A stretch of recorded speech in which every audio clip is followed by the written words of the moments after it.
to StabilityWOD, here with my good friend Cindy Urangua, superstar masters CrossFit athlete.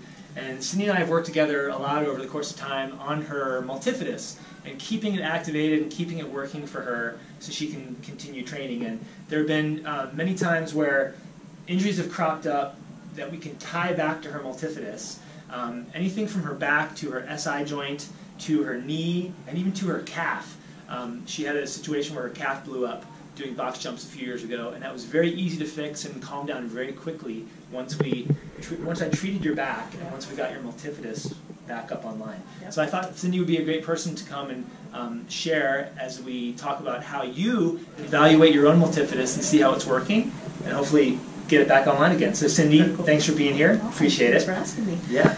So why don't we start on your stomach, okay. Face down. You can slip off your shirt. So I'm wearing my bee shirt today. We all know pollinators are very small but important creatures. The multifidus is similarly a very small but very important muscle when it comes to the stability of the lumbar spine. And as strong as Cindy is, and as much muscle mass as she has, and as giant as her engine is, like an Italian race car or something, she needs this small muscle stability, just like we need bees to pollinate our gardens and keep our environment healthy. So we're going to talk about multifidus in a couple different positions. I almost always teach this prone at first because this is where I evaluate how well it's working. So multifidus, the meaty part of multifidus is right above the sacrum, which is this sort of bony ridge right here. L5 would be right above that, and this is sort of the meaty part of the low back, just above where the bony sort of pelvis and sacrum starts. What I usually do is I drop my index finger and my thumb into the soft spot, maybe about an inch apart on either side of the spine. And while multifidus is quite deep, it can be 2+ inches deep to the skin, I can at least appreciate some contraction if I'm close enough in. If I'm too far out, I'm going to be on the erectors, the big sort of tenderloin muscles that run from the sacrum up the spine. So I want to be pretty close to the center. This other hand is going to monitor her erectors because I don't want them to contract. I want to be able to isolate multifidus and get it to contract on its own without the erectors coming on at first. What I'm going to do here is ask Cindy to anteriorly tilt her pelvis, tilt it forward, which is going to create a little bit of an arch in her back. You're going to see these muscles contract. You're going to see her back take on this hollow sort of shape. If she goes the other way, the wrong way, she's going to flatten her back using her abs and her glutes. And that is more working the front side of her core cylinder. Relax. So go ahead and turn that back on again, Cindy. Do a little forward tilt. See if you can turn on that muscle. Ideally, without using your legs. Sometimes I have to cue people to leave their legs out of it. And I have to kind of come back to like, just contract here, just contract the erectors and the big back muscles. And so you can see she's firing there pretty well. She's not only firing her multifidus, but she's also firing her erectors. Can you relax, Cindy? Good. So once she gets the feeling for the gross movement, then I say, can you just initiate that tilt, Cindy? Can you just initiate that tilt to the point where multifidus comes on, but the erectors stay relaxed? So it's almost just the intention of turning it on that you need at first. And then relax. Good. Sometimes it takes people a few times. Go ahead and turn it on again. Just initiate. So I feel tension under these two fingers, and I still feel relaxation here. It's very subtle. Relax. Now notice there's almost no movement. While I asked her to anteriorly tilt her pelvis really hard at first, now I've backed it off and said, just initiate that tilt. Bring it on again. Right there. Just to the point where I feel contraction, but I'm still feeling relaxation in her erectors, which are her dominant muscles, which is why they're so strong. Relax. So I can feel, and maybe you can see, that this left side is a little hollow, it's a little smaller, and it's a little shut down today. Can you bring it on again, Cindy? And it's possible that after doing 5 or 10 of these, the left side starts to come back online. Relax.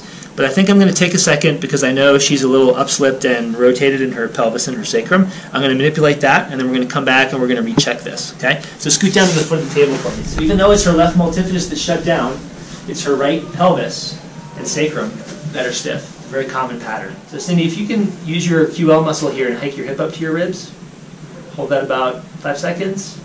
Now relax. I'm going to give her a little traction on her leg. Bring it up again. And relax. Do it again.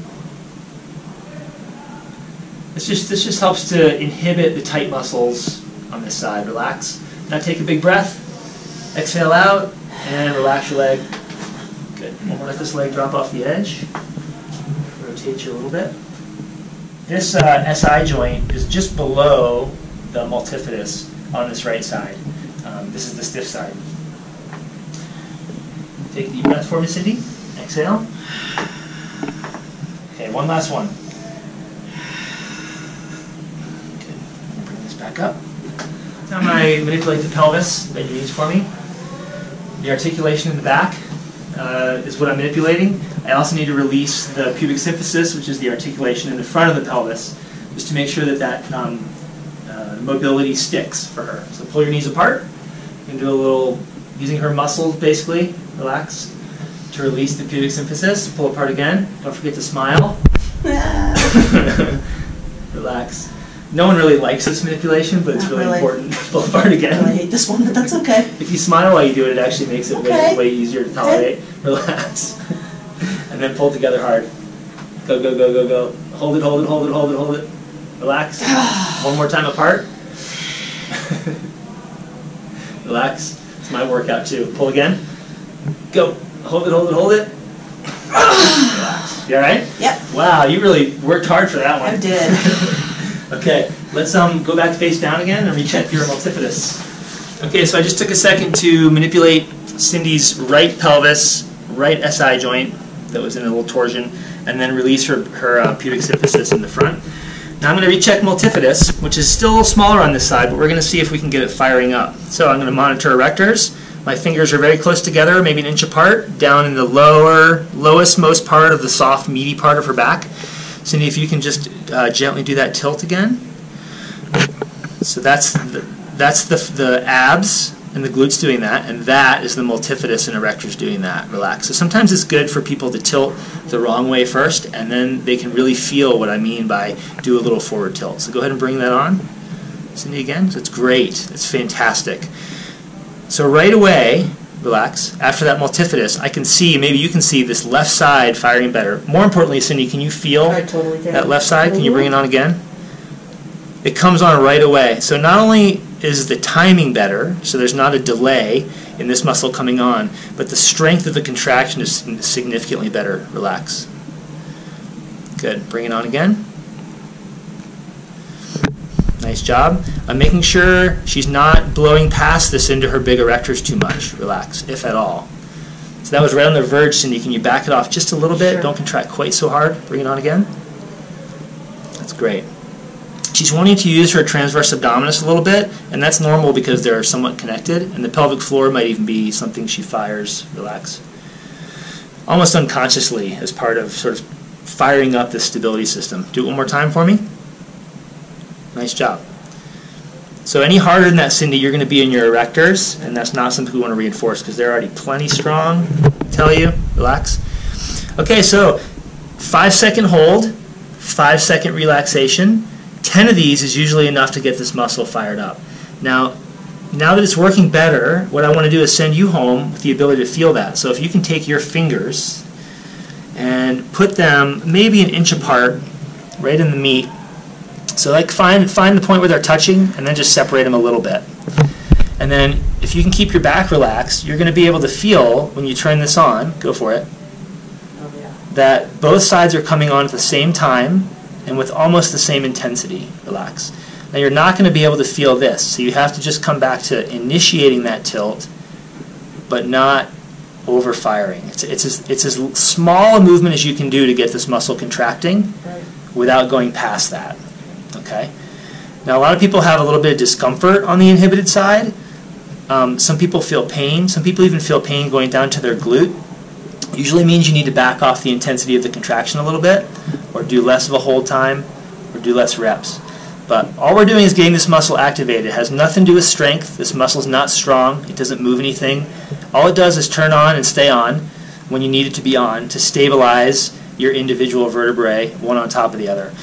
So the prescription, Cindy, would be 5-second hold, if you can do that. 10 times, 3 times a day. Breakfast, lunch, and dinner. And then over time, you can get to the point where you can do 10-second hold, as long as you feel comfortable with that, trying to equalize how much both sides are working. And always just trying to keep this as relaxed as possible. Cool? So Cindy, what do you feel now that these muscles are firing up a little more symmetrically? What do you feel in your body?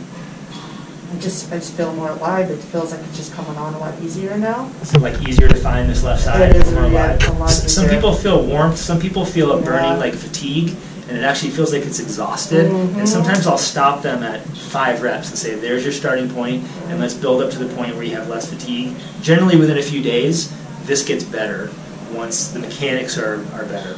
So let's flip over to your back and I'll show you the other way to monitor this on your own. So the other position where it might be easier for some people to monitor this if they don't have a partner to help them is supine, lying face up. You can do this with the knees bent, but the knees straight tends to be almost a little bit easier for most people. I'm going to have one hand underneath in the same spot over her multifidus. The other hand's going to be under her erectors, up a little bit higher, so I can monitor both. I can't do both sides as well when I do this, but she can. So you're going to do the same tilt, Cindy. This time you're actually creating a little space underneath your low back to turn that muscle on. Yep. Creating this little bit of an arch, right? Relax. And you can have your fingertips, right, in the same spot on the other side as I have my fingers. Okay. Where fingers are meeting in the middle. We just separate a little Yep. and just barely turn it on. Again, you're looking for the absolute minimum amount of movement here that you need to do to get that muscle firing. And I can feel it come on. I can feel it swell. I can feel it thicken. Relax.